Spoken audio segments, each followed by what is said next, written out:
Just in. All the gossip. The Rumor Report. Gossip. With Angela Yee. It's the Rumor Report. The Breakfast Club. All right, Snoop Dogg was on with DJ Sus1, and he did an interview and talked about how much he does not like Donald Trump, who is a racist. Check it out. I tell him straight up, if you like that, you racist, you and him. Now what? Exactly. He drew the lines. Before him, there were no lines. Everybody was everybody. We respected everything. We didn't trip. But when you drew the line and start pointing out and saying, y'all then. Kanye, too. Don't forget about him, too. You, too. I mean, he's right. Tell us how you feel. It's not a whole lot of nuance with Donald Trump. You understand what I'm saying? I remember when I said, I feel like anybody that's a Donald Trump supporter is racist. And everybody jumped, whoa, now, come on. But I do feel like that in my head. If you tell me... Well, Kanye wouldn't be racist, but I don't know what the word would be. But I'm a Donald Trump supporter. I remember I was going to look at a building one time, and the landlord actually was a big Donald Trump supporter. I looked him up, and I looked at his Twitter, and he was saying all these things. And I was like, I don't know if I could be here because anything could happen. Yeah, I wouldn't call a black person who supports Trump a racist, but I would definitely say they're in the sunken place. Yeah, something's... and a threat to their own people. Something's going on. All right, Maroon 5 is performing at the Super Bowl halftime show. They haven't necessarily announced it, but Variety has confirmed it with sources. Could you fart on this selection, please, drama? Fart on this terrible halftime choice. It feels like it's not going to be that exciting. Now, the only thing that could juice it up would be some great special guest appearances. Nope. Fart on Maroon 5. Listen, it's in Atlanta. Atlanta is the mecca of hip hop. It's been, well, now it is. You know, at least it's been the mecca of hip hop and New York will always be the mecca. But Atlanta has been the epicenter of the culture. Did you call Eminem for the the past mecca 20 of hip hop? years. No, Atlanta has been the epicenter of the culture for the past 20 years. And I have figured out the lineup that they could have done. First of all, the NFL is not the mecca of hip hop. No, so it doesn't matter where it is. The NFL will not be the mecca of hip hop. You gotta be culturally in tune enough to know where you at. You in Atlanta. The NFL is not culturally in tune. It's 2019. I would have had Little John DJ.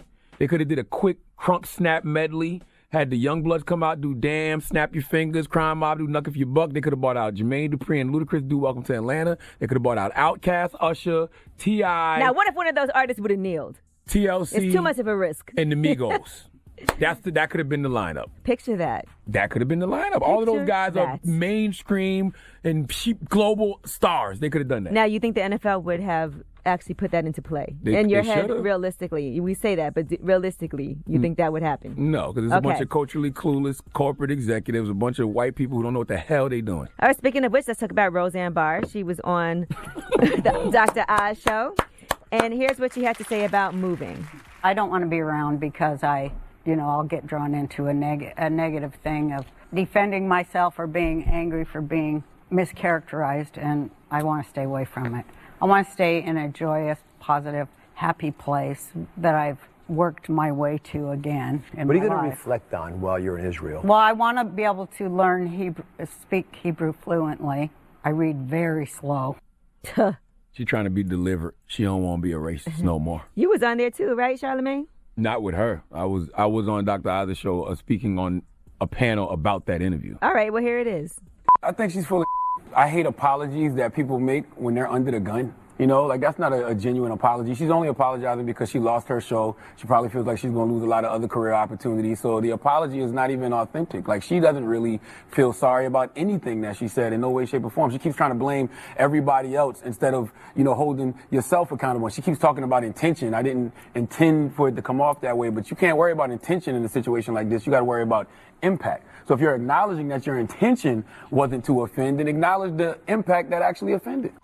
Yeah, and she's a human jar of Hellman's mayonnaise. And, a lot of people will talk about apologies, and they were hitting me yesterday saying, well, DJ Envy's apologized, and you've apologized, and Kanye's apologized. Well, the difference is we didn't lose nothing. You know what I'm saying? So our apologies were sincere. I'm not getting killed off with an opiate. Exactly. All right, LeBron James, they have announced that Ryan Coogler is going to produce a Space Jam sequel. So we're excited to hear that. We all know Ryan Coogler from Black Panther, it's Creed, Fruitvale Station, all of that. So that should be pretty exciting. Am I here for a Space Jam sequel? Yeah. With LeBron, that'd be dope. Who they playing against? The Monstars? I don't know. And Plies was arrested at Tampa International Airport. They found a gun in his carry-on bag. We saw the text that you sent to Lil Duval. How you know that was me? Because I knew immediately that was you. That sent that text. Yeah! How you know that was me? We all knew it was you. No, ain't nobody knew that was me. I say, oh, Charlamagne gonna text Lil Duval, making jokes.